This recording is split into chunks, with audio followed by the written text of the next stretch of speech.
everybody, it's Cody, Dixieland RC here.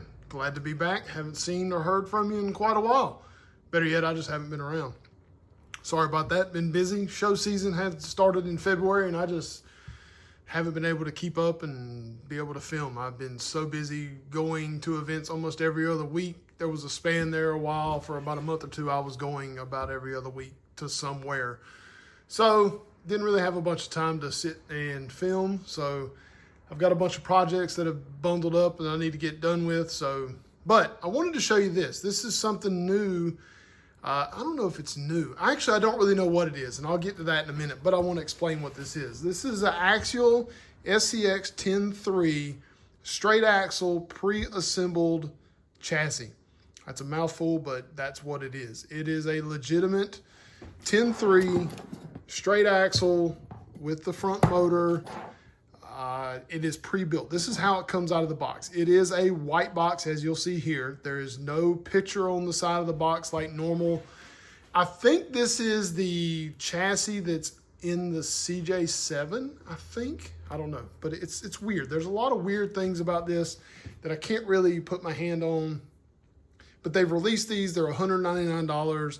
I'm sure this is a while supplies last kind of thing. I've got 5 of them in stock. This is one of the 5. I took it out of the box because I really wanted to see what it was. I kind of wanted to show you guys what was going on. This is a great idea for a builder that doesn't really want to have to build the chassis. Now, granted, probably still should take the axles apart and make sure they're greased, or take the diff covers off at least. Make sure there's grease in there. Transmission, same for that. This is the transmission that has the 2-speed and the dig as well. So you kind of got to make sure that's together. Does come with both options for battery mounting. You can run the big battery or run the little battery. Like I said, it does have the V8 motor in the front that says 5.0 with the, this does come off, so you can take it off to put your motor in. Metal hexes, metal links. The normal, simple shocks, nothing crazy about those. They do look extra long, which is kind of crazy. It does have the spots for the clipless body mounts, like if you got a body that has the clipless mounts. And that's really about it. It's a very simple kit. It is what it is. It's not anything in special, particular, or anything. It does have the metal panhard mount, which is good. I'm glad they added that in there. Let's get into what it comes with as far as in the bags. This bag is a separate bag. It looks like a pinion gear, a servo horn, bumpers, batteries for some weird reason, and a receiver box that I'm assuming goes over on that side there. Now, here's where it gets a little bit, it comes with body clips as well. That's pretty cool, with the little pull tabs and a tool. That's cool. But here's where it gets a little odd. We'll get to that part there. This is the other bag. So of course it has body mounts. That's cool. And more clips. And it looks like that's a servo saver piece maybe.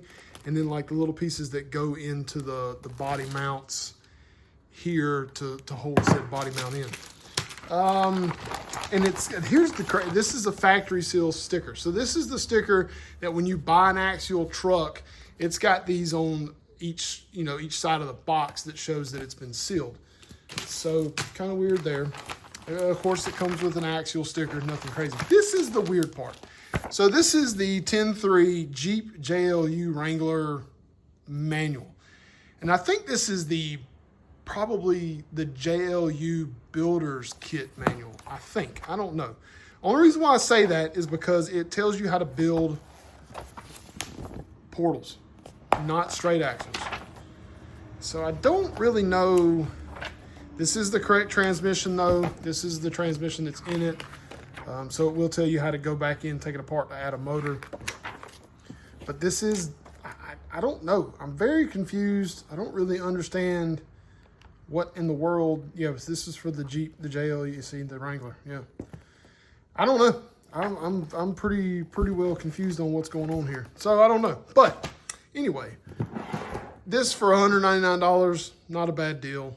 I mean, realistically, you're not gonna find, even if you had to build it, the builder's kit. I think the base camp builder's kit's what, I'm looking over there. I'm looking at my shelf trying to see, $320. So it's just relatively inexpensive. Granted, it does cost a lot to ship, or more to ship, because it's in a normal size box like that regular trucks come in, RTRs come in. So it is a little bit expensive there, but nothing crazy. But I just really wanted to show you guys this. This is pretty cool. I think it's neat. I don't know if I'm going to build something off of this or not. I don't know. I don't have time. I've got probably 3 or 4 other things to build right now that I need to try and get going. But anyway, that was it, really. This is it. I just wanted to show you this, guys, and see if you like it. I'll have the link in the description if you want to buy one. I'm shipping every day. I'll ship it UPS ground. So that should be pretty good to get something there to you pretty quick. UPS is not crazy expensive. It's a little bit expensive, but it's better than post office pricing anyway. So that's it. Thanks for watching, everybody, and we'll see you next time.